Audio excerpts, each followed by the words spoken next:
अस्सलाम वालेकुम दोस्तों, उम्मीद है मेरे सारे दोस्त खैर खैरियत नाल होंदे। मैं तुहाडा भाई हसन अल फतेह बीज चैनल तो तुहाडे दोस्तां नाल अज नवी वीडियो लैके हाज़र होए हैं। तफज दा 413 अज इंदियां खूबियां, इंदी क्वालिटी, इंदी इंशाल्लाह तुहानूं दस्सांगे। ते इंदी क्वालिटी जिहड़ी 413 दी इंदी क्वालिटी, बाकी होर भी बीज हैगे ने, पर असीं अज गल करनी सिर्फ तफज 413 दे बारे। इंदियां क्वालिटियां ते खूबियां दी इंशाल्लाह तुहानूं दस्सांगे। अस्सलाम वालेकुम किसान दोस्तों, की हाल है? वड्डी बादशाही अल्लाह दी है, वंडे ही वध है। बिल्कुल। अच्छा, अज असी ना इहदी वैरायटी की गल करांगे जी दोस्तों नाल। तफज दा बीज है 413। तुसीं दूसरी वेख रहे जी,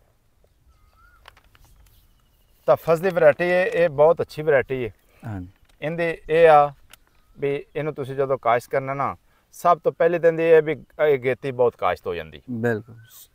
गंदम की तुसीं कटाई, अगर गंदम तुहाडी आबू होना शुरू हो गई ना, हाँ पकनी जी, शुरू हाँ हो जी। गई, तो इहदी पनीरी काश्त कर दो बिल्कुल जी। जिवें असीं आ कीती हुई है। ठीक। ठीक है जी। हाँ जी। पनीरी काश्त हो गई, उधरों गंदम तुहाडी वडीदी, उधरों थ्रैशर लग गई, उधरों तुहाडी पनीरी 25 दिन की तैयार हो हाँ गई। जी।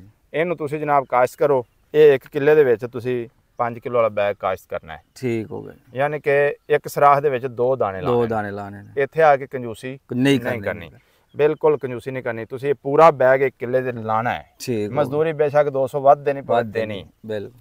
अच्छा, उस तो बाद गल है जी खादां दे वाले नाल। खादा।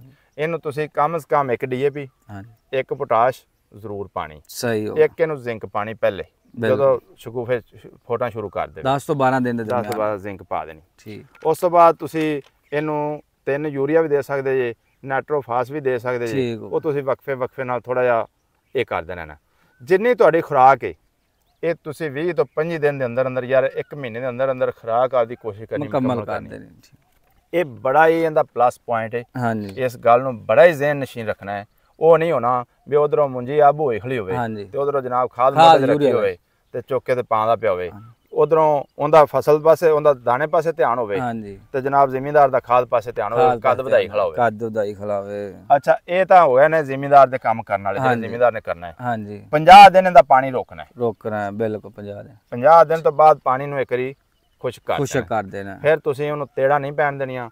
8 ਦਿਨ ਬਾਅਦ, 10 ਦਿਨ ਬਾਅਦ 2-3 ਪਾਣੀ ਸਹੀ ਲਾ ਕੇ ਤੇ ਇਹਨੂੰ 80 ਦਿਨ ਦੇ ਅੰਦਰ, 90 ਦਿਨ ਦੇ ਅੰਦਰ ਇਨਸ਼ਾਅੱਲਾ ਤਾਲਾ ਇਹ ਘਰ ਪਹੁੰਚ ਜਾਏਗੀ। ਠੀਕ ਹੋ ਗਿਆ। ਇਹ ਗੱਲ ਹੋ ਗਈ। हाँ जी। ਅੱਛਾ, ਹੁਣ ਦੂਸਰੀ ਗੱਲ ਕਰਨੀ ਹੈ ਇਹਦੇ ਝਾੜ ਦੀ। ਝਾੜ ਦੀ। ਝਾੜ ਇਹਦਾ ਇਨਸ਼ਾਅੱਲਾ ਤਾਲਾ 100 ਮਣ ਤੋਂ ਪਲੱਸ ਹੈ। ਪਲੱਸ ਆਵੇਗਾ। ਸਹੀ ਹੋ ਗਿਆ। ਇਹ ਹੁਣ ਦੀਆਂ ਇੱਕ ਦੋ ਹੋਰ ਖੂਬੀਆਂ ਜਿਹੜੀਆਂ ਮੈਂ ਬਿਆਨ ਕਰਨਾ ਚਾਹਨਾ, ਬਹੁਤ ਜ਼ਰੂਰੀ ਨੇ। ਸਹੀ ਹੋ। ਜਦੋਂ ਹਨੇਰੀਆਂ ਆਉਂਦੀਆਂ ਨਾ ਜੀ, ਤੇ ਛੋਟੇ ਮੋਟੇ ਦਰਖਤ ਡਿੱਗ ਪੈਂਦੇ ਨੇ, हाँ जी।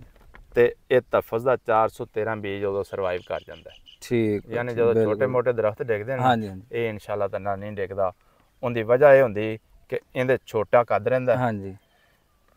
ਉਨਾ ਹੀ ਕੱਦ ਹੁੰਦਾ ਤੇ ਉਨੀਆਂ ਹੀ ਮਾਸ਼ਾਅੱਲਾ ਉੱਤੇ ਮੁੰਜਰਾ ਹੁੰਦੀਆਂ ਨੇ ਬਸ। ਠੀਕ ਹੈ ਜੀ। हाँ जी। ਇਹ ਚੀਜ਼ ਜਿਹੜੀ ਨਾ ਇਹਦੀ ਬੜੀ ਅੱਛੀ ਹੈ।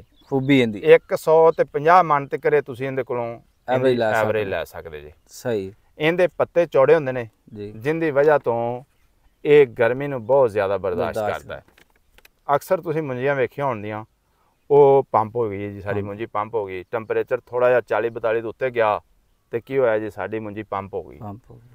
ਇਹ ਜਿਹੜੇ ਬੰਦੇ ਦੀ ਪੰਪ ਹੋਵੇ ਨਾ, हाँ जी, ਅੱਲਾ ਦੀ ਮਿਹਰਬਾਨੀ ਨਾਲ ਸਾਨੂੰ ਬਲਾਮਾ ਦੇ ਸਕਦਾ ਹੈ। ਸਹੀ। ਅਸੀਂ ਕੰਪਨੀ ਦੇ ਨੁਮਾਇੰਦੇ ਨਹੀਂ ਦੇ, हाँ जी। हाँ जी। बिल्कुल। ਨਾ ਅਸੀਂ ਕੰਪਨੀ ਦੇ ਅਫੀਸ਼ੀਅਲ ਹਾਂ। हाँ जी। ਸਿਰਫ ਅਸੀਂ ਆਪਦਾ ਤਜਰਬਾ ਦੱਸ ਰਹੇ ਹਾਂ ਆਪਣੇ ਦੋਸਤਾਂ, ਕਿਸਾਨ ਦੋਸਤਾਂ ਨੂੰ ਫਾਇਦਾ ਹੋ ਜਾਏ। ਜਿਹੜੇ ਬੰਦੇ ਨੇ ਫਸਲ ਕਾਸ਼ਤ ਕਰਨੀ ਹੈ, हाँ जी। ਉਹ ਜਨਾਬ ਚੈੱਕ ਕਰ ਲਵੇ हम्म। ਬੀਜ ਨੂੰ ਪਹਿਲੇ, ਵੀ ਬੀਜ ਕਿਹੜਾ ਕਾਸ਼ਤ ਕਰਨਾ। ਬ੍ਰੇਕ